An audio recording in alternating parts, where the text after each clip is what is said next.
Bon, les amis, je suppose que vous avez écouté, même pas, non, je pense pas qu'il a fait. Il n'a pas fait une vidéo là-dessus. Mais ce qu'il a fait en fait, c'est qu'il a posté sur YouTube, dans son post communauté, Alain Foka, où il a précisé que sur toute la vidéo de lancement en fait, de sa chaîne Afromédia, sur YouTube, il n'a pas pu effectivement mettre l'intégralité de la cérémonie d'ouverture de sa chaîne Afromédia parce que YouTube a censuré certaines parties de sa vidéo.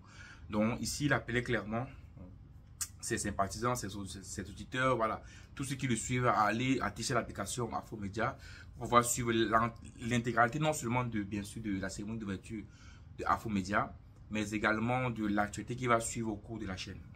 Mais bien sûr, c'est passé rapidement comme ça. Beaucoup de personnes n'ont pas fait une vidéo là-dessus. Mais moi, j'ai pensé que cette actualité n'est pas, c'est pas anodin. C'est pas anodin.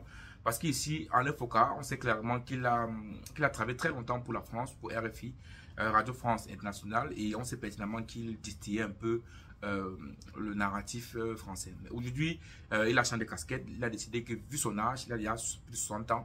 Donc, il est temps pour lui de travailler effectivement pour l'Afrique. Et donc, il a décidé de créer sa chaîne Afromédia.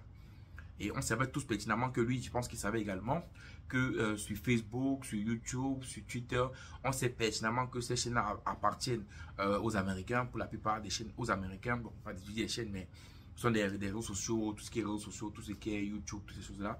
Ça appartient pour les Américains. Et on sait pertinemment que quand tu distilles une information qui est anti-français, anti-américain, on sait totalement que tu seras censuré. Donc, moi personnellement, je savais. Moi, je me disais, Alain Foka, certainement su, il savait pertinemment que à un moment donné, ce qui va parler de sa chaîne, ce qui va dire en fait, sera pour contre, en fait, contre, c'est pas contre en fait les valeurs, je dis valeurs, mais contre l'identité, contre les valeurs américaines et françaises. Et automatiquement, cela va impacter sa chaîne YouTube. Vous savez, là, on est co-lancement. Imaginez-vous, on est co-lancement. Donc, pour l'instant, c'est la cérémonie d'ouverture. Il y a quelques images, peut-être, voilà, de l'Afrique de l'époque, voilà, négrière, où il raconte ces images difficiles d'Afrique, que bien sûr, les Américains ou les Français ne veulent plus qu'on revoie ces images-là. Et ça leur fait du mal, et du coup, il faut censurer ces images. Et imaginez-vous donc quand il va commencer à faire des reportages, à faire refaire l'histoire africaine, parce qu'il va essayer dans ses reportages à refaire, à donner la bonne information de l'histoire africaine, expliquer la crème négrière, commencer à parler réellement de ce qui s'est passé à l'époque. Vous imaginez bien qu'il va ressortir les archives, il va ressortir les images qu'on ne veut plus voir, il va dire les vérités qu'on ne pourra pas entendre, et automatiquement YouTube, Facebook et toutes ces chaînes-là, ils vont le censurer. Donc, ça veut dire qu'aujourd'hui, clairement, Alain Foka sait pertinemment qu'à la longue, il va être censuré par YouTube, il va être censuré par Facebook et toutes ces chaînes et tous ces réseaux sociaux. Et donc, c'est pour ça d'ailleurs que j'invite moi également beaucoup de personnes qui aiment Alain Foka comme moi, de vraiment télécharger son application. Et c'est là qu'on aura toutes les informations qu'il faut. Oui, parce que s'il veut continuer un peu sur YouTube, le problème c'est qu'il ne va pas publier l'entièreté de ses reportages. C'est-à-dire qu'il va publier une partie, parce que c'est pertinemment que s'il publie l'entièreté de ses reportages, on va le bloquer. Ça, il le sait. Parce que ces reportages seront poignants, seront dérangeants à la limite. Donc, il sait pertinemment que s'il publie l'entièreté de ses reportages sur YouTube, sur Facebook, on va le bloquer. Donc, automatiquement, il va tout publier certaines vidéos sur YouTube où il va enlever certaines parties, mais sur l'application, on aura l'entièreté en fait de ce qu'il dit. Donc, aujourd'hui, clairement, moi, personnellement, dans ces vidéos, je vais dire aux gens en fait que il faut préparer à davantage écouter sur Alain Foka sur son application mobile que sur YouTube. Voilà. Donc, moi, personnellement, je le suivais beaucoup sur YouTube. Beaucoup sur YouTube. Et je sais que Afromédia sur YouTube sera davantage censuré. Je sais pertinemment que je ne pourrai pas suivre exactement la bonne information sur YouTube parce que, bien sûr, ça appartient aux Américains, un peu français, bon, pas français, mais on comprend, Américains, alliés français. Donc, ils vont tout faire pour censurer les publications d'Alain Foka. Ils vont même le démonétiser pour qu'il évite de publier là-bas. Et donc, c'est donc important qu'on le suive dans son application mobile, mais également, il faut dire qu'Alain Foka a été très intelligent également en faisant des partenariats avec des chaînes locales africaines. Donc, comme par exemple, Nokamou Equinox, par exemple, qui va publier certains reportages, certains archives, certaines interviews d'Alain Foka. Donc, du coup, on aura l'information également sur les chaînes de télévision francophones subsahariennes, ce qui est d'ailleurs très bien. Là, vite compris qu'il ne pouvait pas uniquement être digital et fonctionner qu'avec YouTube et tout ça. Vous savez, le problème du digital, en fait, ça le problème du digital, en fait, c'est que le digital, en fait, ça ne nous appartient pas. Il n'y a aucun média africain en termes de réseau ou en termes qui appartient réellement aux Africains où les Africains peuvent dire tout ce qu'ils veulent comme ils veulent. Vous voyez? Et ça, le vrai problème. C'est quand tu te lances dans le digital, que ce soit sur Facebook, TikTok, YouTube, Twitter, voilà, tout ça, ça appartient aux colons, ça appartient aux colons, ou bien aux étrangers, je peux même pas dire colons, ça appartient aux grandes puissances internationales. Donc ici, c'est difficile, par exemple, pour un Alain Foka de donner réellement ce qu'il veut dans ces types de médias. Tu dois mettre des médias, mais des réseaux en fait. Pour un peu d'outils, réseau internet, tout ce qui a été vulgarisé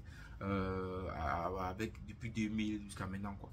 Donc, vous voyez, donc pour l'instant, c'est important donc de suivre Alain Foka au niveau de son application et même au niveau des chaînes partenaires. Mais ici, clairement, je revenais encore en disant que Alain Foka, il n'est pas le seul censuré. Je peux vous assurer que moi également, quand je fais des vidéos sur voilà, il y a beaucoup de vidéos que je n'ai pas publiées sur ma chaîne parce que voilà, c'était censuré. YouTube a refusé qu'ils publient. Ils disaient non, il y a des caractères violents, des caractères. En fait, YouTube, tu as l'impression, et tu le sais, tu le ressens même. Moi, des fois, quand il y a des vidéos, quand je vais publier, c'est que cette vidéo, si YouTube va bloquer. Oui, parce que ce qui est dit est cru, est vrai, ça reçoit des images qui ne veulent pas. Je sais qu'ils vont me bloquer là. Vous voyez un peu. Et vous savez ça. Et quand vous essayez de le mettre en ligne, directement, vous comprenez que votre vidéo est bloquée. Et ça, vous le savez. Ça, on le sait personnellement. Mais on le sait quand même de le faire parce qu'on sait que YouTube va bloquer la vidéo. Et c'est ça, en fait, la limite de YouTube. Vous voyez, on peut apprendre plein de choses. On peut, oui, beaucoup de créateurs de contenu sur YouTube, on apprend plein de choses de l'Afrique. Mais il y a certaines choses que lorsque tu dis une vérité, lorsque tu veux dire automatiquement, voilà, c'est on laisse dire. Mais il y a d'autres que, au fur et à mesure, on check la chaîne, on regarde ta chaîne, on check la chaîne. Et à la longue, on dit, bon, cette chaîne, c'est là.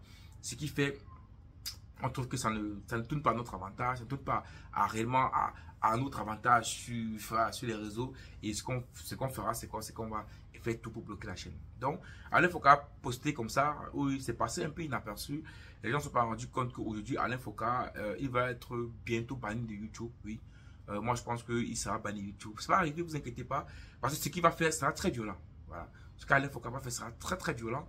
Il va vraiment essayer de décortiquer, mettre à jour, mettre à nu tout ce que ces gars-là font. Et laissez-moi vous dire qu'ils ne vont pas le laisser publier comme ça sur YouTube. Non, c'est impossible. Vous voyez? Il ne peut pas mettre à nu tout un système et puis un matin on le laisse publier. Non. Vous voyez? Donc automatiquement on va le censurer, on va le bloquer, on va faire tout qui ne publie plus rien. Et c'est grâce aux chaînes partenaires et également grâce à, voilà, à son application mobile qu'on pourra effectivement suivre ces reportages. Donc voilà, c'est le petit coup de gueule que je vais faire ce matin en précisant que on est tous sur YouTube, on est tous sur les réseaux, on est tous sur Facebook et toutes ces choses-là. Mais on sait pertinemment qu'on peut être banni parce que on est là pour l'Afrique, on est là pour diminuer l'Afrique. Et quand on sait pertinemment que si on est là pour diminuer l'Afrique, on sera un peu contre cette puissance coloniale, cette puissance militaire, cette grosse puissance économique qui écrase l'Afrique. Et on sait pertinemment qu'à un moment donné, ils nous bloqueront. Ça, on le sait. C'est pour d'ailleurs qu'il est important d'anticiper déjà des voies de continuellement pour pouvoir à la longue publier facilement tout ce qu'on veut publier, tout ce qu'on veut dire effectivement sur le changement qui doit avoir l'Afrique, mais également sur la réelle histoire africaine. Ciao.